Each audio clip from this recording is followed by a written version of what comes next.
ಇಲ್ಲಿ ಏನೋ ಮೋಸ ಆಗಿದೆ ನಿಜವಾಗ್ಲೂ ಮೇಡಮ್. ಅದು ನನ್ನ ತಂಗಿ ಕಾಲೇಜ್ ಫೀಸ್ ಕಟ್ಟೋ ದುಡ್ಡು. ಪ್ಲೀಸ್ ಮೇಡಮ್, ನನ್ನ ನಂಬಿ. ಇವರಿಬ್ರು ಸೇರ್ಕೊಂಡು ನನಗೆ ಮೋಸ ಮಾಡ್ತಿದ್ದಾರೆ. ಯಾವುದೇ ಕಾರಣಕ್ಕೂ ಇವ್ರನ್ನ ನಂಬೇಡಿ ಮೇಡಮ್, ಪ್ಲೀಸ್ ಮೇಡಮ್.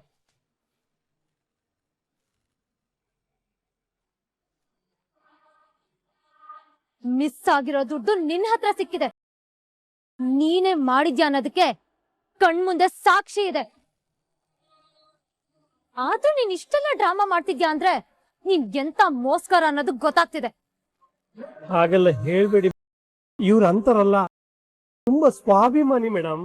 ರಾಯ್, ಯಾರು ಇವ್ನ್ ಸ್ವಾಭಿಮಾನಿನ? ನೋ, ಇವನು ದುರಾಭಿಮಾನಿ. ಇವನ್ ಸ್ವಾರ್ಥಕ್ಕೋಸ್ಕರ ಏನ್ ಬೇಕಾದ್ರೂ ಮಾಡ್ತಾನೆ. ನಮ್ಸೋದಕ್ಕೋಸ್ಕರ ಯಾವ ತರ ಬೇಕಾದ್ರೂ ಪ್ರೊಜೆಕ್ಟ್ ಮಾಡ್ತಾನೆ. ಹೋಗಿ ಹೋಗಿ ಇಂತ ಮೋಸ್ಕರನ ಸ್ವಾಭಿಮಾನಿ ಅಂತಿದ್ಯಲ್ಲ, ಇಂಥವ್ನ ಯಾವತ್ತೂ ನಂಬೇಡ. ಇಂಥವ್ನು ಈ ಕಂಪನಿಲಿ ಇನ್ನು ಒಂದು ಕ್ಷಣ ಕೂಡ ಇರಬಾರ್ದು. ಇಲ್ಲಿ ಮಾತ್ರ ಅಲ್ಲ, ಇನ್ನೆಲ್ಲೂ ಕೆಲ್ಸ ಸಿಗ್ಬಾರ್ದು. ಹಾಗ್ ಬ್ಲಾಕ್ ಲಿಸ್ಟ್ಗೆ ಹಾಕ್ತೀನಿ. ಇದೇ ಇವ್ನ್ ಕೊನೆ ಕೆಲ್ಸ ಆಗಿರ್ಬೇಕು. ಎಂತ ಚೀಟರ್ ಲೈಯರ್ ಅಂತ ಎಲ್ರಿಗೂ ಗೊತ್ತಾಗ್ಬೇಕು. ಯಾವುದೇ ಕಾರಣಕ್ಕೂ ಬೇರೆ ಎಲ್ಲೂ ಇವನನ್ನ ಕೆಲ್ಸಕ್ಕೆ ಸೇರ್ಸ್ಕೋಬಾರ್ದು. ರಾಜು, ಇವನನ್ನ ನೀನೇ ವಾಚ್ ಮಾಡ್ಬೇಕು. ಇವ್ನ್ ಪ್ರತಿ ಮೂಮೆಂಟು ನನಗ್ ಗೊತ್ತಾಗ್ಬೇಕು. ಮೇಡಮ್, ನೀವು ದುಡುಕ್ ನಿರ್ಧಾರ ತಗೊಂತಿದ್ದೀರಾ? ಒಂದೇ ಒಂದ್ಸಲ ನನ್ನ ಮಾತು ಕೇಳಿ ಮೇಡಮ್. ನಾನ್ ಹೇಳ್ತೀನಿ, ಕೇಳಿಸ್ಕೊ. ಈ ಕ್ಷಣದಿಂದಾನೆ ನಿನ್ನ ಕೆಲ್ಸದಿಂದ ಡಿಸ್ಮಿಸ್ ಮಾಡ್ತಿದ್ದೀನಿ. ಅಷ್ಟು ಮಾತ್ರ ಅಲ್ಲ, ಇನ್ ಮುಂದೆ ನೀನ್ ಹೇಗ್ ಕೆಲ್ಸ ತಗೊಂತೀಯ ಅಂತ ನಾನು ನೋಡ್ತೀನಿ. ಈ ಕ್ಷಣದಿಂದ ನೀನ್ ನನ್ನ ಹದ್ದಿನ ಕಣ್ಗಾವಲಾಗಿರ್ತೀಯ. Get lost. ಮೇಡಮ್, ಅದು ನನ್ನ ತಂಗಿ ಕಾಲೇಜ್ ಫೀಸ್ ದುಡ್ಡು ಮೇಡಮ್. ಈ ಕಳ್ತನದ ದುಡ್ಡಲ್ಲಿ ನಿನ್ ತಂಗಿನ ಓದಿಸಿದ್ರೆ ಉದ್ಧಾರ ಆಗ್ತಾಳೆ ಅನ್ಕೊಂಡಿದ್ಯಾ? No, never. ಅವಳು ಯಾವತ್ತೂ ಉದ್ಧಾರ ಆಗಲ್ಲ. ಸತ್ಯವಾಗ್ಲೂ ನನ್ನ ದುಡ್ಡನ್ನ ಕಳ್ತನ ಮಾಡಿಲ್ಲ ಮೇಡಮ್. ಇನ್ನೊಂದು ಕ್ಷಣ ನನ್ ಕಣ್ಮುಂದೆ ಇದ್ರೆ ನಾನು ಏನ್ ಮಾಡ್ತೀನೋ ನನ್ಗೆ ಗೊತ್ತಿಲ್ಲ. Out, get out.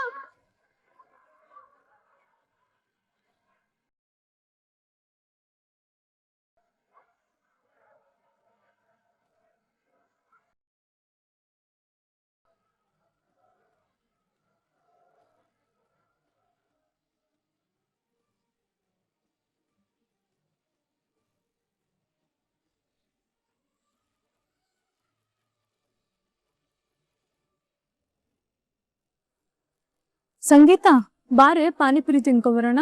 ನಂಗ್ ಬೇಡ ಕಣೆ, ನೀನ್ ತಿನ್ನೋಗು. ಇವತ್ ನಾನೇ ಟ್ರೀಟ್ ಕೊಡಿಸ್ತೀನಿ, ನೀನೇನ್ ದುಡ್ಡು ಕೊಡ್ಬೇಡ. ಬಾ. ದುಡ್ಡಿನ ವಿಷಯ ಅಲ್ವೇ, ನನಗೆ ಇಂಟ್ರೆಸ್ಟ್ ಇಲ್ಲ. ಪಾನಿಪುರಿ ಸ್ಟಾಲ್ ಹತ್ರ ಹೋದ್ರೆ ತಾನಾಗೆ ಇಂಟ್ರೆಸ್ಟ್ ಬರುತ್ತೆ. ಬಾ ಪ್ಲೀಸ್ ಕಣೆ, ನನ್ನ ಫೋರ್ಸ್ ಮಾಡ್ಬೇಡ. ಏನು ಫೀಸ್ ವಿಷಯಕ್ಕೆ ತಲೆ ಕೆಡ್ಸ್ಕೊಂಡಿದ್ಯಾ? ನಿಮ್ ಅಣ್ಣ ಕಟ್ತೀನಿ ಅಂತ ಹೇಳಿದಾರೆ ತಾನೆ. ಬಾ. ನಮ್ ಅಣ್ಣ ಫೀಸ್ ಕಟ್ತೀನಿ ಅಂದ್ಮೇಲೆ ಅವ್ನ್ ಕಟ್ತಾನೆ ಕಣೆ. ಆದ್ರೆ ಅವ್ನಿನ ರೆಸಿಪ್ಟ್ ಕಳ್ಸಿಲ್ಲ. ಅದ್ರಿಂದ ಅಲ್ಲೇನ್ ತೊಂದ್ರೆ ಆಗಿದ್ಯೋ, ಅವನಿಗೆ ದುಡ್ಡು ಕೊಡ್ತೀನಿ ಅಂದವ್ರು ಕೊಟ್ಟಿದಾರೋ ಇಲ್ವೋ, ದುಡ್ಡು ಅರೇಂಜ್ ಆಗಿದ್ಯೋ ಇಲ್ವೋ ಒಂದು ಗೊತ್ತಾಗ್ತಾ ಇಲ್ಲ. ನಿಮ್ ಅಣ್ಣ ದುಡ್ಡಿನ ಬಗ್ಗೆ ಟೆನ್ಷನ್ ಮಾಡ್ಕೋಬೇಡ ಅಂತ ಮೊದ್ಲೇ ಹೇಳಿದಾರೆ ತಾನೆ. ಬಿಟ್ಟಾಕು. ಬಾ ಇವಾಗ. ಬಾ. ಸರಿ, ನಾನ್ ಬರಲ್ಲ ಅಂದ್ರೆ ನೀನ್ ಬಿಡೋಳಂಗ್ ಕಾಣಲ್ಲ. ನಡಿ, ಆಯ್ತು. ಅಣ್ಣ ಅವ್ನ್ ಹೇಳಿದ ಟೈಮ್ಗೆ ಫೀಸ್ ಕಟ್ಟೋಕ್ ಆಗಿಲ್ಲ ಅಂದ್ರೆ ಖಂಡಿತ ಏನೋ ಪ್ರಾಬ್ಲಮ್ ಆಗಿರುತ್ತೆ. ಏನಾಗಿರ್ಬೋದು? ಏನಪ್ಪ ಇದು? ಅಲ್ಲಿ ನೋಡಿದ್ರೆ ನೀನು ಕಟ್ಟಿರೋ ಕನ್ಸಿನ ಗೋಪುರ ಕುಸ್ತು ಬೀಳ್ತಾ ಇದೆ. ಇಲ್ಲಿ ನೀನು ಆರಾಮಾಗಿ ಕುತ್ಕೊಂಡು ಪುಸ್ತಕ ಓದ್ತಾ ಇದೀಯಾ? ಏನ್ ಮಾತಾಡ್ತಾ ಇದ್ಯಾ? ನಂಗೊಂದು ಅರ್ಥ ಆಗ್ತಾ ಇಲ್ಲಮ್ಮ. ಅದೇ ಅಪ್ಪ, ನೀನು ಆ Raghavendra gentle man, perfect man ಅಂತ ಎಷ್ಟು ಹೋಪ್ ಇಟ್ಕೊಂಡಿದ್ಯಲ್ವಾ, ಅವನು ಸಿಕ್ ಬಿದ್ದಿದ್ದಾನೆ.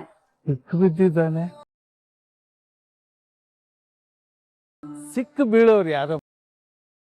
ತಪ್ಪು ಮಾಡಿದವರು, ಕದ್ದಿರೋರು, ಸುಳ್ಳು ಪಳ್ಳು ಹೇಳೋರು, ಅಥವಾ ತೆರೆ ಮರೆಯಲ್ಲಿ ಇದ್ಕೊಂಡು ಕುತಂತ್ರ ಮಾಡ್ತಾರಲ್ಲ ಅಂತವ್ರು ಯಾರಾದ್ರೂ ತಾನೇ ಸಿಕ್ಕು ಬೀಳೋದು? ಎಸ್ ಅಪ್ಪ, ಯು ಆರ್ ರೈಟ್.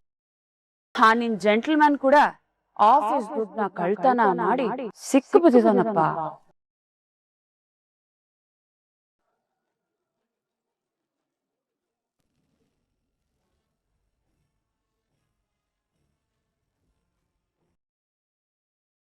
ಶಪಾಲಿ ಕೊಟ್ಟಿ ದುಡ್ಡು ಹೇಗ್ ಮಿಸ್ ಆಯ್ತು, ಯಾರು ಮಿಸ್ ಮಾಡಿದ್ರಂತ ಯೋಚನೆ ಮಾಡಿ ಮಾಡಿ ನಂಗೆ ಟೆನ್ಷನ್ ಆಗೋಗಿದೆ.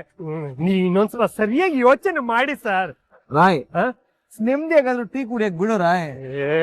ಅಲ್ಲಿ ನೋಡಿದ್ರೆ ದುಡ್ಡು ಮಿಸ್ ಆಗಿದೆ, ಮೇಡಮ್ ಬೇರೆ ನಿಮ್ಮನ್ನ ಹೊರಗೆ ಕಳ್ಸಿದ್ದಾರೆ. ಇಷ್ಟೆಲ್ಲ ದೊಡ್ಡ ಪ್ರಾಬ್ಲಮ್ ಇಟ್ಕೊಂಡು ನೆಮ್ಮದಿಯಾಗಿ ಟೀ ಕುಡಿಯಕ್ ಬಿಡು ರಾಯ್ ಅಂತ ಹೇಳ್ತಿದ್ರಲ್ಲ, ನೀವು ಏನ್ ಹೇಳ್ಬೇಕು ಸರ್?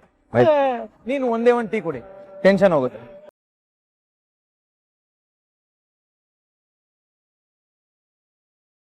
ವರ್ಕ್ ಪ್ರೆಷರ್ ಇರೋದ್ರಿಂದ ನಾನು ಫೀಸ್ ಕಟ್ಟಕ್ ಆಗ್ಲಿಲ್ಲ. ಇವಾಗ ಹೇಗಿದ್ರು ಕೆಲಸ ಮುಗೀತಲ್ಲ, ಇವಾಗ ಹೊರಟಿದ್ದೀನಿ. ಆನ್ ದ ವೇ ಹೋಗ್ತಾ ಫೀಸ್ ಕಟ್ತೀನಿ. ನೀನೇನು ತಲೆ ಕೆಡ್ಸ್ಕೋಬೇಡ. ಅಣ್ಣ ಎಲ್ಲ ಓಕೆ ತಾನೇ?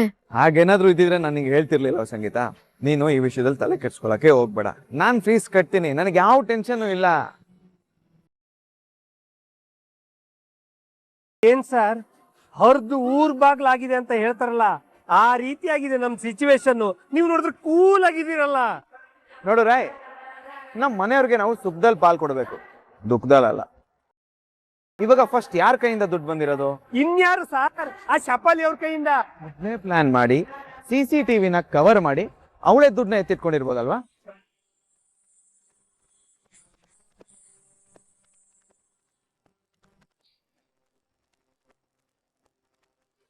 ಇಬ್ರು ಒಂದೊಂದ್ ಲಕ್ಷನ ಹಂಚ್ಕೊಬಿಡೋಣ. ಇದನ್ನ ರಾಘವೇಂದ್ರನ್ ಮೇಲ್ ಬರೋಂಗ್ ಮಾಡೋಣ.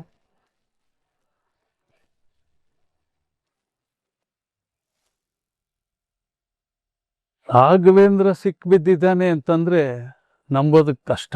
ಇನ್ನೂ ಬೇಕಿದ್ರೆ ಯಾರ್ದೋ ಮೋಸದ ಬಲೆಗೆ ಸಿಕ್ಕಾಕೊಂಡಿದ್ದಾನೆ ಅಂತ ಹೇಳಿದ್ರೆ ಯೋಚನೆ ಮಾಡ್ಬೋದು. ಅಪ್ಪ, ಎರಡು ಒಂದೇ ಅಲ್ವಾ? ಇಲ್ಲಮ್ಮ, ಎರಡಕ್ಕೂ ತುಂಬಾ ವ್ಯತ್ಯಾಸ ಇದೆ. ಅಲ್ಲ ಅಪ್ಪ, ನಾನು ಅವನ ಬಗ್ಗೆ ಇಷ್ಟೆಲ್ಲ ಹೇಳಿದ್ರು ಅವನ ಮೇಲೆ ಇನ್ನ ಕಾನ್ಫಿಡೆನ್ಸ್ ನಿನಗೆ? ಯಾಕೆ? ಅವನ್ ಮನುಷ್ಯ ಅಲ್ವಾ? ಅವನ್ಗೂ ಆಸೆ ದುರಾಸೆಗಳಿರಲ್ವಾ? ಅವನ್ ತಪ್ಪೇ ಮಾಡಲ್ವಾ? ಇಲ್ಲಮ್ಮ, ಅವನು ಸ್ವಾಭಿಮಾನ ತುಂಬಿಕೊಂಡಿರುವಂತ ಮನುಷ್ಯ. ಒಳ್ಳೆ ನಡತೆ, ಒಳ್ಳೆ ಗುಣ, ಮೈಗೂಡಿಸ್ಕೊಂಡಿರುವಂತ ವ್ಯಕ್ತಿ ಅಮ್ಮ. ಯಾರ ಮೇಲೆ ಆಗ್ಲಿ ಓವರ್ ಆಗಿ ನಂಬಿಕೆ ಇಡಬೇಡಪ್ಪ. ಕೆಲವ್ರ ಮೇಲೆ ಓವರ್ ಆಗಿ ನಂಬಿಕೆ ಇಟ್ಟು ನಾ ತುಂಬಾ ಕಡೆ ಮೋಸ ಹೋಗಿದ್ದೀನಿ. ಆದ್ರೆ ರಾಘು ವಿಷಯದಲ್ಲಿ ನನ್ನ ನಂಬಿಕೆ ಯಾವತ್ತೂ ಬೇರೆ ಆಗೋದೇ ಇಲ್ಲ. ಯಾಕೆಂದ್ರೆ ಅವನಿಗೆ ಹಣದ ಬಗ್ಗೆ ವ್ಯಾಮೋಹ. ಆ ಥರ ಅವನಿಗೇನಾದ್ರು ಹಣದ ಮೇಲೆ ಆಸೆ ಇದ್ದಿದ್ದಿದ್ರೆ ಅವನಿಗೆ ಬೇಕಾದಷ್ಟು ಅವಕಾಶ ಆಯ್ತು ನಮ್ಮ ಕಂಪ್ನಿಲಿ ದುಡ್ಡು ಕದಿಯೋದಿಕ್ಕೆ. ಅಂತೂ ನಾನು ಏನೇ ಹೇಳಿದ್ರು ನೀನ್ ಅವನ ಮೇಲೆ ಇಟ್ಟಿರೋ ನಂಬಿಕೆ ಕಳ್ಕೊಳಲ್ಲ. ಅಂಡ್ ಇಂಡೈರೆಕ್ಟ್ ಆಗಿ ನಾನೇ ಇದನ್ನೆಲ್ಲ ಮಾಡಿರೋದು ಅಂತ ಹೇಳ್ತಾ ಇದ್ದೆ. ಆಸ್ತಿಗೋಸ್ಕರ ಸ್ವಂತ ಅಪ್ಪನಿಗೆ ನೀನು ದ್ರೋಹ ಬಗಿತಾ ಇದ್ದೀಯ. ಸ್ವಂತ ಅಣ್ಣನ ಹೆಂಡತಿ ಅತ್ತಿಗೆ ಸುಮಿತ್ರನ ಕೂಡಿಟ್ಟಿದ್ಯಾ. ಹಾಗಿರುವಾಗ ಡೈರೆಕ್ಟ್ ಆಗಿ ಹೇಳೋದಕ್ಕೆ ನನಗ್ಯಾಕೆ ಭಯ? ನಾನು ಅನ್ಕೊಂಡಿರೋದನ್ನ ಸಾಧಿಸಕ್ಕೆ ನಾನು ಏನು ಬೇಕಾದ್ರೂ ಮಾಡ್ತೀನಿ. ಹಾಗೆ ಇವತ್ತು ನಾನು ಅವನ್ನ ಲಾಕ್ ಮಾಡಿಸಿದ್ದೀನಿ. ಜಾನ್ಸಿನೇ ಅವನ್ನ ಒದ್ದು ಓಡಿಸೋ ಹಾಗೆ ಮಾಡಿದೆ. ಸುಳ್ಳು ಬಹಳ ದಿವಸ ವಿಜೃಂಭಿಸಲ್ಲ. ಸತ್ಯ ಬಾಯಿಗೆ ಬಂದ್ರೆ ಸುಳ್ಳು ಕಿವಿ ತಲುಪೋದಿಲ್ಲ. ಅರ್ಥ ಆಯ್ತಾ ನಿಂಗೆ? ಅದನ್ನ ತಿಳ್ಕೊ ನೀನು. ಮತ್ತೆ ಯಾಕೆ ಸರ್ ಯೋಚನೆ ಮಾಡ್ತಿದ್ರಿ? ಬನ್ನಿ ಡೈರೆಕ್ಟ್ ಆಗಿ ಶಪಾಲಿನೇ ಕೇಳೋಣ. ಬನ್ನಿ ಸರ್. ಇಲ್ಲ ರಾಯ್, ಜಸ್ಟ್ ಡೌಟ್ ಅಷ್ಟೇ. ಜೊತೆಗೆ ರಾಜು ಯಾವತ್ತಿಗೂ ಯಾರಿಗೂ ಕ್ಯಾಶ್ ಕೊಡದೇ ಇರೋರು ಇವತ್ತು ನನ್ನ ಕೈಗೆ ಸಡನ್ ಆಗಿ ಕ್ಯಾಶ್ ಕೊಟ್ಟು ಕಳ್ಸಿದ್ದಾರೆ ಅಂದ್ಮೇಲೆ ಅದೇ ಗ್ಯಾಪಲ್ಲಿ ಅವರೇ ಕ್ಯಾಶ್ ಎತ್ಕೊಂಡಿರ್ಬೋದಲ್ವಾ? ಓ, ನಾನು ಆ ಆಂಗಲ್ ಅಲ್ಲಿ ಯೋಚನೆ ಮಾಡಲಿಲ್ಲ ಸರ್. ಬನ್ನಿ ಹೋಗಿ ಅವನನ್ನೇ ಕೇಳೋಣ. ಅರ್ಜೆಂಟ್ ಮಾಡಬೇಡ, ಇರೋ ರಾಯ್. ನಾನಿವತ್ತು ಕ್ಯಾಶ್ ತಗೊಂಡು ಹೋಗ್ಬೇಕಾರೆ ಬೈಕಲ್ಲಿ ಒಬ್ಬ ನೋಡ್ಕೊಂಡಿರ್ಲಿಲ್ಲ. Anyway, thank you so much.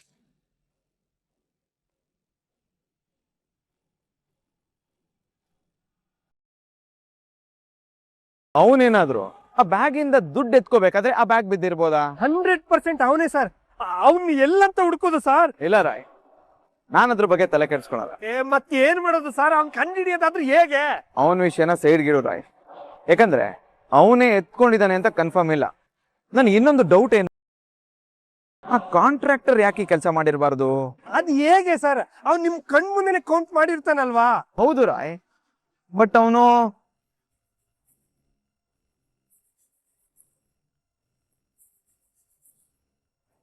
ಇದ್ರು ಇರ್ಬೋದು ಸರ್. ಬನ್ನಿ ಬನ್ನಿ ಅಲ್ಲಿಗೆ ಹೋಗಿ ಕೇಳೋಣ. ರಾಯ್, ಇದೆಲ್ಲ ಜಸ್ಟ್ ಊಹೆ ಅಷ್ಟೇ. ಇಷ್ಟ ಮಾತ್ರಕ್ಕೆ ನಾವು ಅವ್ರನ್ನ ಹೋಗಿ ವಿಚಾರ್ಸಕ್ ಆಗಲ್ಲ. ಸರ್ ಹಿಂಗಾದ್ರೆ ಆ ದುಡ್ಡು ಮಿಸ್ ಆಗಿರೋದ್ ಹೇಗೆ ಸರ್ ಕಂಡಿಡಿಯೋದು? ಇದನ್ನೆಲ್ಲ ಯೋಚನೆ ಮಾಡ್ತಿದ್ರೆ ಏನಪ್ಪಾ ಮಾಡೋದಂತ ತಲೆ ಕೆಟ್ಟು ಹೋಗ್ತಾ ಇದೆ. ಕೂಲ್, ಯಾಕೆ ತಲೆ ಕೆಡಿಸ್ಕೊತಿದ್ಯಾ? ಅಲ್ಲ ಸರ್, ಅಲ್ಲಿ ತಂಗಿ ಫೋನ್ ಮಾಡಿ ಫೀಸ್ ಕಟ್ಟಿಲ್ಲ ಅಂತ ಹೇಳ್ತಿದ್ರೆ ಆ ಟೆನ್ಷನ್ ನಿಮ್ಗಿದೆ, ಈ ಕಡೆ ದುಡ್ಡು ಮಿಸ್ ಆಗಿದೆ ಆ ಟೆನ್ಷನ್ ನಿಮಗಿದೆ. ಇದನ್ನೆಲ್ಲ ನೋಡ್ತಾ ಇದ್ರೆ ನನಗೆ ಇಷ್ಟು ಟೆನ್ಷನ್ ಆಗ್ತಿದೆ, ಇನ್ನು ನಿಮಗೆ ಹೇಗ ಆಗಿರ್ಬೇಡ sir.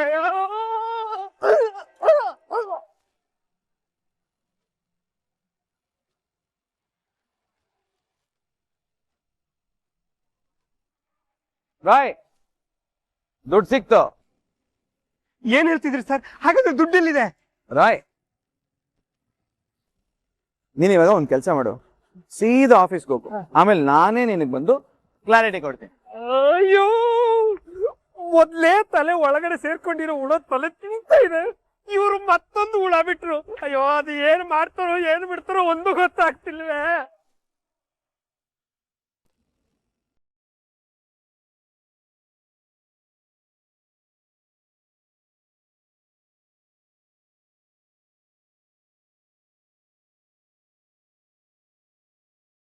I'll call you later.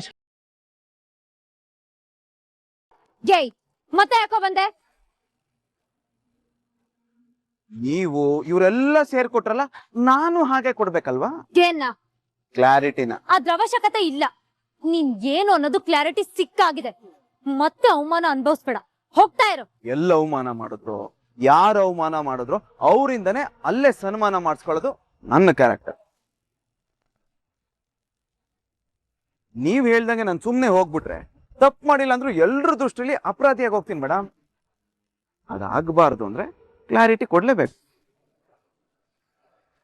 ಅದಕ್ಕಿಂತ ಹೆಚ್ಚಾಗಿ ಒಳ್ಳೆಯವರು ಹೊರಗಡೆ ಹೋದ್ರೂ ಪರವಾಗಿಲ್ಲ, ಕೆಟ್ಟವ್ರು ಒಳಗಡೆ ಇರಬಾರ್ದು. ಏನು ಒಳ್ಳೆಯವನು ಅಂತ ಪ್ರೂವ್ ಮಾಡ್ಕೊಳಕ್ ಬಂದಿದ್ಯಾ? ಅದ್ರ ಅಗತ್ಯ ನನಗಿಲ್ಲ ಮೇಡಮ್, ಯಾಕಂದ್ರೆ ನಾನು ಒಳ್ಳೆಯವನು. ನನಗೆ ಜಸ್ಟ್ 2 minutes ಟೈಮ್ ಕೊಡಿ ಸಾಕು. ಏನಾಗಿದೆ, ಆ ದುಡ್ಡು ಎಲ್ಲಿ ಮಿಸ್ ಆಗಿದೆ, ಇವಾಗ ದುಡ್ಡು ಎಲ್ಲಿದೆ ಅಂತ ನಾನ್ ಕರೆಕ್ಟ್ ಕ್ಲಾರಿಟಿ ಕೊಡ್ತೀನಿ. ಕ್ಲಾರಿಟಿ ಕೊಡೋದೇನು? ಆಲ್ರೆಡಿ ಆ ದುಡ್ಡು ನಿಮ್ಮ ಹತ್ರನೇ ಸಿಕ್ಕಿದೆಯಲ್ಲ. ಸಿಕ್ಕಿರೋ ದುಡ್ಡು ಮತ್ತೆ ಸಿಗಬೇಕಾಗಿರೋ ದುಡ್ಡು, ಇವೆರಡಕ್ಕೂ ತುಂಬಾ ವ್ಯತ್ಯಾಸ ಇದೆ ಮಿಸ್ಟರ್ ರಾಜು. ಮೇಡಮ್, ನನಗೆ 2 ನಿಮಿಷ ಟೈಮ್ ಕೊಡಿ ಅಷ್ಟೇ, ಯಾಕಂದ್ರೆ ನನ್ನ ಹತ್ರ ಇರೋದು ಬರೀ 25 ನಿಮಿಷ ಅಷ್ಟೇ. ಅಷ್ಟರಲ್ಲಿ ನಾನು ನನ್ನ ತಂಗಿ ಕಾಲೇಜ್ ಫೀಸ್ ಕಟ್ಟಬೇಕು. ಅದಾಗಬೇಕು ಅಂದ್ರೆ ನಂದೇನು ತಪ್ಪಿಲ್ಲ ಅಂತ ಪ್ರೂವ್ ಆಗ್ಬೇಕು. ಓಕೆ, ನಿನಗ್ 2 ನಿಮಿಷ ಅಲ್ಲ 5 ನಿಮಿಷ ಟೈಮ್ ಕೊಡ್ತೀನಿ. ಅದೇನ್ ಪ್ರೂವ್ ಮಾಡ್ಬೇಕು ಅನ್ಕೊಂಡಿದ್ಯೋ ಪ್ರೂವ್ ಮಾಡ್. ಚಪಾಲಿ, ಹೇಳಿ. ನೀವು ರಾಜು ಅವ್ರ ಕೈ ಕೊಟ್ಟಿರೋ ದುಡ್ಡು ಎಷ್ಟು? 20 ಲಕ್ಷನ ಕೌಂಟ್ ಮಾಡ್ಕೊಟ್ಟಿದ್ದೀನಿ. ಅದು CC ಕ್ಯಾಮೆರಾದಲ್ಲಿ ರೆಕಾರ್ಡ್ ಆಗಿದೆಯಲ್ಲ. ಹಾಗಿದ್ರೆ ಲಾಕ್ ಮಾಡ್ಲಾ? ಇಲ್ಲೇನ್ ಕ್ವಿಜ್ ಕಾಂಪಿಟೇಷನ್ ನಡೆಸ್ತಿದ್ಯಾ? ಸರಿ ತಪ್ಪು ಮಧ್ಯೆ ಕ್ಲಾರಿಟಿ ಸಿಗ್ಬೇಕು ಅಂದ್ರೆ ನಡೆಸ್ಲೇಬೇಕು ಮೇಡಮ್. ಶಫಾಲಿ ಅವರೇ, ಇನ್ನೊಂದ್ಸಲ ಯೋಚನೆ ಮಾಡಿ. ಲಾಕ್ ಮಾಡ್ಲಾ? ಯೋಚನೆ ಮಾಡಕ್ ಏನು ಇಲ್ಲ, ಲಾಕ್ ಮಾಡಿ. Okay, lock here. ರಾಜು, ಇಲ್ಲಿವರೆಗೂ ನಿಮ್ಮಿಂದ ಲೆಕ್ಕ ತಪ್ಪಿಲ್ಲ, ಸಣ್ಣ ವ್ಯತ್ಯಾಸ ಆಗಿಲ್ಲ, ಕರೆಕ್ಟಾಗಿ ಕ್ಯಾಶ್ ತಲುಪಿಸೋದನ್ನ ಬಿಟ್ಟಿಲ್ಲ. ಅದೇ ಅಲ್ವಾ ನಿಮ್ ಕೆಲಸ? ಹೌದು, ನೀವು ಇಲ್ಲಿವರೆಗೂ ಕ್ಯಾಶ್ ವಿಷಯದಲ್ಲಿ ಒಂದು ಸಣ್ಣ ಮಿಸ್ಟೇಕ್ ಕೂಡ ಮಾಡದೇ ಇರೋರು. ಇವತ್ತು ನನ್ನ ನಂಬಿ ನನ್ನ ಕೈಯಲ್ಲಿ ದುಡ್ಡು ಕೊಡೋದಕ್ಕೆ ಕಾರಣ ನೀವೇ ಬಂದು ರಿಕ್ವೆಸ್ಟ್ ಮಾಡ್ಕೊಂಡ್ರಲ್ಲ ಸರ್, ಅದಕ್ಕೆ ಕೊಟ್ಟೆ. ಓಕೆ, ಬೈ ಎನಿ ಚಾನ್ಸ್ ಈ ರೀತಿ ವ್ಯತ್ಯಾಸಗಳಾಗಿ ನೀವ್ ಸಿಕ್ಬಿದ್ದಿರೋದು ಏನಾದ್ರು ಇದೆಯಾ? ಇಲ್ಲ ಸರ್, ಯಾಕೆ ಅಂದ್ರೆ ನಾನು ಇಷ್ಟು ವರ್ಷದಲ್ಲಿ ಯಾವತ್ತೂ ಯಾರಿಗೂ ದುಡ್ಡು ಕೊಟ್ಟಿಲ್ಲ. Please note this point Mann. ಇಲ್ಲಿವರೆಗೂ ಕ್ಯಾಶ್ ವಿಷಯದಲ್ಲಿ ಯಾರನ್ನೂ ನಂಬದೇ ಇರೋರು, ನಿನ್ನೆ ಮೊನ್ನೆ ಕೆಲ್ಸಕ್ಕೆ ಸೇರ್ಕೊಂಡಿರೋ ನನ್ನನ್ನು ನಂಬಿ ನನ್ನ ಕೈಗೆ ಹೇಗೆ ದುಡ್ಡು ಕೊಟ್ರಿ? ಅದೇ ಸರ್, ನೀವು ಬಂದು ರಿಕ್ವೆಸ್ಟ್ ಮಾಡೋದ್ರಲ್ಲ ಅದಕ್ಕೆ.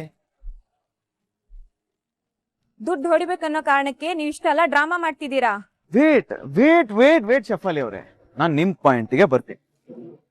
ಒಂದು ವೇಳೆ ನಾನು ದುಡ್ಡು ಹೊಡಿಲೇಬೇಕು ಅಂತಿದ್ದಿದ್ರೆ ಪೂರ್ತಿ 20 ಲಕ್ಷನೂ ಹೊಡಿತಿದ್ದೆ. ಅದ್ಬಿಟ್ಟು ಬರೀ 2 ಲಕ್ಷ ಯಾಕೆ ಹೊಡಿತಿದ್ದೆ?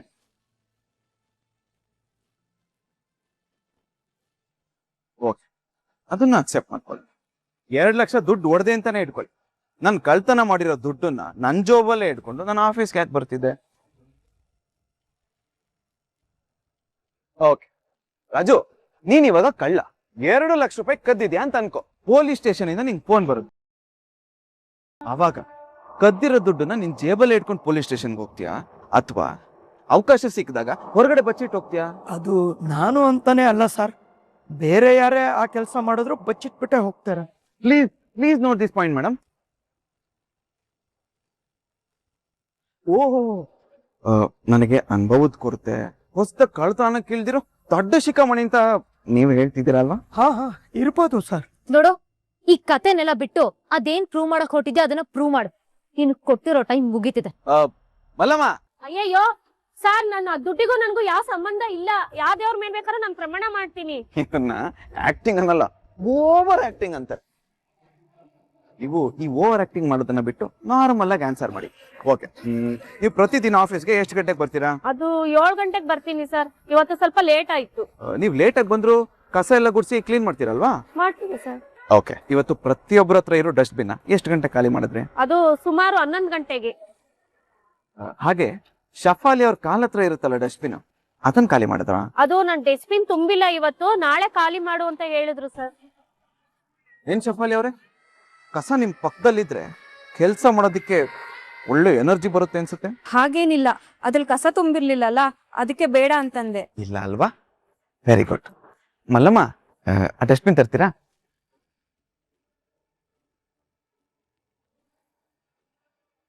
ಮಲ್ಲಮ್ಮ, ನಾನೇ ಬಂದೆ.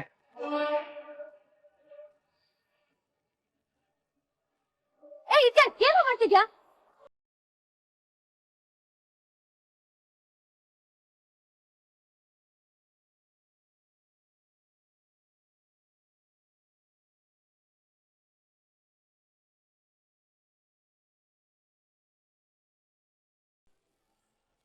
ಅಯ್ಯಯ್ಯೋ, ಈ ದುಡ್ಡು ಇದ್ರಲ್ಲಿ ಹೇಗ್ ಬಂತ ನಂಗೆ ಗೊತ್ತಿಲ್ಲ ಮೇಡಮ್. ಶಫಾಲಿ ಅವ್ರೆ, ಈ ಡಸ್ಟ್ಬಿನ್ ಒಳಗೆ ದುಡ್ಡು ಹೇಗ್ ಬಂತು ಅಂತ ನನಗೆ ಚೆನ್ನಾಗಿ ಗೊತ್ತು. ಇವರನ್ನ ಮುಂದೆ ನಿಲ್ಲಿಸ್ಕೊಂಡು ದುಡ್ಡನ್ನ ಏಣ್ಸಿದ್ದು ನಿಜ. ಹಾಗೆ ಇವ್ರ ಹತ್ರ ಸೈನ್ ಹಾಕ್ಸ್ಕೊಳ್ಳೋ ನೆಪದಲ್ಲಿ CCTVನ ಕಣ್ ತಪ್ಸೋದಿಕ್ಕೆ ಪೇಪರ್ನ ಅಡ್ಡ ಇಟ್ಟಿದ್ದು ಎಷ್ಟು ಸತ್ಯನೋ, ಅದೇ ಗ್ಯಾಪ್ ಅಲ್ಲಿ ಈ ಡಸ್ಟ್ಬಿನ್ ಒಳಗೆ ದುಡ್ಡು ಹಾಕಿದ್ದು ಅಷ್ಟೇ ಸತ್ಯ.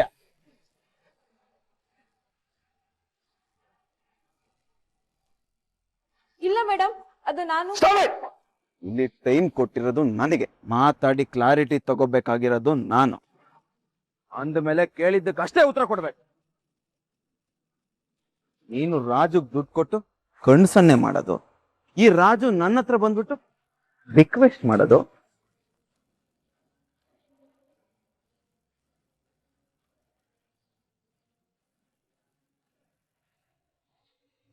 ಮೇಡಮ್ ಬಂದಾಗ ಉಲ್ಟ ಹೊಡೆಯೋದನ್ನೆಲ್ಲ ನೋಡ್ತಾ ಇದ್ರೆ ನಾನಿಲ್ಲಿ ಕೆಲಸ ಮಾಡೋದು ಯಾರಿಗೋ ಇಷ್ಟ ಆಗ್ತಾ ಇಲ್ಲ ಅಂತ ಕಾಣಿಸುತ್ತೆ.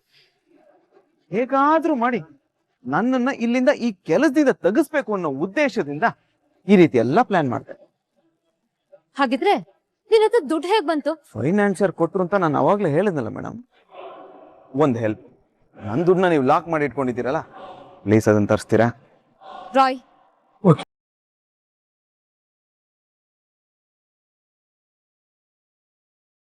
ಮೇಡಮ್, ಇವ್ರು ಇಲ್ಲಿ ಎಣ್ಸಿದ್ದು ಹೊಸ ಗರಿ ಗರಿ ನೋಟ್.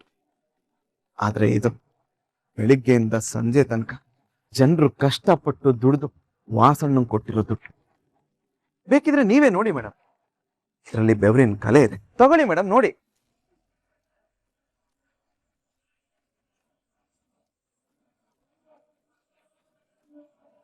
ಈಗ್ಲಾದ್ರೂ ನಾನು ಅಪರಾಧಿ ಅಲ್ಲ ಅನ್ನೋದು ನಿಮಗೆ ಅರ್ಥ ಆಯ್ತಾ ಮೇಡಮ್? ಶಫಾಲಿ, ಮೇಡಮ್ ದಯವಿಟ್ಟು ನನ್ನ ಕ್ಷಮಿಸ್ಬಿಡಿ ಮೇಡಮ್, ಮನೇಲಿ ಪ್ರಾಬ್ಲಮ್ ಇತ್ತು, ಅದಕ್ಕೆ ಇಂಥ ಕೆಲಸ ಮಾಡ್ಬಿಟ್ಟೆ. Hello, excuse me. ಈ ರೀತಿ ನೀನು ಮೊಸ್ಲೆ ಕಣ್ಣೀರ್ ಹಾಕೊಂಡು ಎಮೋಷನಲ್ ಡ್ರಾಮಾ ಮಾಡ್ಕೊಂಡು ಕತೆ ಕಟ್ಟೋದು ಅವಶ್ಯಕತೆ ಇಲ್ಲ. ಸತ್ಯ ಏನು, ಇದನ್ನೆಲ್ಲ ಪ್ಲಾನ್ ಮಾಡಿರೋ ಮಾಸ್ಟರ್ ಮೈಂಡ್ ಯಾರು? ನನ್ನನ್ನ ಈ ಕೆಲಸದಿಂದ ತೆಗಿಸ್ಬೇಕು ಅನ್ಕೊಂಡಿರೋ ಆ ಕಾಣದ ಕೈ ಯಾರು? ಅದನ್ನ ಹೇಳು. ಅದು ಅದು ಆತರ ಯಾರು ಇಲ್ಲ ರಾಜು. ಸತ್ಯವಾಗ್ಲೂ ನನಗೇನು ಗೊತ್ತಿಲ್ಲ ಸರ್. ಈ ಮೇಡಮ್ ನಿಮ್ಮನ್ನ ಕಳಿಸ್ಕೊಡು ಅಂದ್ರು, ಕಳಿಸ್ಕೊಟ್ಟೆ ಸರ್. ಇಷ್ಟೆಲ್ಲ ನಿನ್ ಕೈಯಲ್ಲಿ ಮಾಡ್ಸಿದ್ ಯಾರು? ಮೇಡಮ್ ಅದು ಅದು ಯಾರು ಅಂತ ಸತ್ಯ ಹೇಳು. ಇಲ್ಲ ಮೇಡಮ್, ನನ್ಗೆ ಯಾರು ಹೇಳಿಲ್ಲ. ನಾನು ನನ್ನ ಪ್ರಾಬ್ಲಮ್ ಕ್ಲಿಯರ್ ಮಾಡ್ಕೊಳ್ಳೋ ಆಸೆಯಿಂದ ಈ ತರ ಮಾಡ್ಬಿಟ್ಟೆ. ಇವ್ರ ಮೇಲೆ ಹೇಗೂ ನಿಮ್ ಕೋಪ ಇತ್ತಲ್ಲ, ಅದಕ್ಕೆ ಇವ್ರನ್ನ ಟಾರ್ಗೆಟ್ ಮಾಡ್ಬಿಟ್ಟೆ. ನನ್ನ ನಂಬಿ ಮೇಡಮ್, ಇದಕ್ಕೆಲ್ಲ ನಾನೇ ಕಾರಣ, ಬೇರೆ ಯಾರು ಇಲ್ಲ. ಮೇಡಮ್, ಈಗಲಾದ್ರೂ ನಿಮ್ಗೆ ಸತ್ಯ ಗೊತ್ತಾಯ್ತಲ್ವಾ? ಈಗ ಈ ಹಣನ ಅವ್ರಿಗೆ ಕೊಟ್ರೆ ಕಾಲೇಜ್ ಫೀಸ್ ಕಟ್ತಾರೆ. ಯಾಕಂದ್ರೆ ಇನ್ನು ಇರೋದು ಬರೀ 20 ನಿಮಿಷ ಮೇಡಮ್. ರಾಯ್, ಮೇಡಮ್, ಇವ್ನ್ ಕಾಲೇಜ್ಗೆ ಹೋಗೋಷ್ಟರಲ್ಲಿ ಟೈಮ್ ಆಗುತ್ತೆ. ಯಾರೋ ಮಾಡಿರೋ ತಪ್ಪಿಗೆ ಇನ್ಯಾರು ಶಿಕ್ಷೆ ಅನ್ಭವಿಸೋದ್ ಬೇಡ. ಸೊ ಆನ್ಲೈನ್ ಅಲ್ಲಿ ಕಟ್ಟೋ ವ್ಯವಸ್ಥೆ ಮಾಡು. ಓಕೆ ಮೇಡಮ್, ಆ ಕೆಲಸ ಈಗಲೇ ಮಾಡ್ತೀನಿ. ಡೋಂಟ್ ವರಿ, ನಿನ್ ತಂಗಿ ಫೀಸ್ ಕಟ್ಟೋದಕ್ಕೆ ವ್ಯವಸ್ಥೆ ಆಗತ್ತೆ. ಪ್ರೀತಿ ಆಗ್ಲಿ ದುಡ್ಡಾಗ್ಲಿ ನಾನು ಇಟ್ಕೊಂಡ ಅಭ್ಯಾಸ ಇಲ್ಲ. ಬಡ್ಡಿ ಸಮೇತನೇ ನಾನು ವಾಪಸ್ ಕೊಡೋದು. ಆನ್ಲೈನ್ ಅಲ್ಲಿ ಫೀಸ್ ಕಟ್ಟೋದಕ್ಕೆ ಹೆಲ್ಪ್ ಮಾಡಿದ್ದಕ್ಕೆ ಥ್ಯಾಂಕ್ ಯು ಸೋ ಮಚ್. ಈ ರಾಘು ಅನ್ನೋ ಪಾನ್ ಹೊಡೆಯೋದಕ್ಕೆ ನೀನು ಜಸ್ಟ್ ಸ್ಟ್ರೈಕರ್ ಅನ್ನೋದು ನನಗೆ ಗೊತ್ತು. ನಾನು ಯಾರು ಯೂಸ್ ಮಾಡ್ಕೊಂತಿದಾರೋ ಅವ್ರಿಗೆ ಹೇಳ್ಬಿಡು. ಈ ಪ್ರಯತ್ನ ಮಾಡಿದ್ರೆ ಡೈರೆಕ್ಟ್ ಆಗಿ ರಾಘು ಏನು ಅಂತ ತೋರಿಸ್ಬೇಕಾಗತ್ತೆ ಅಂತ.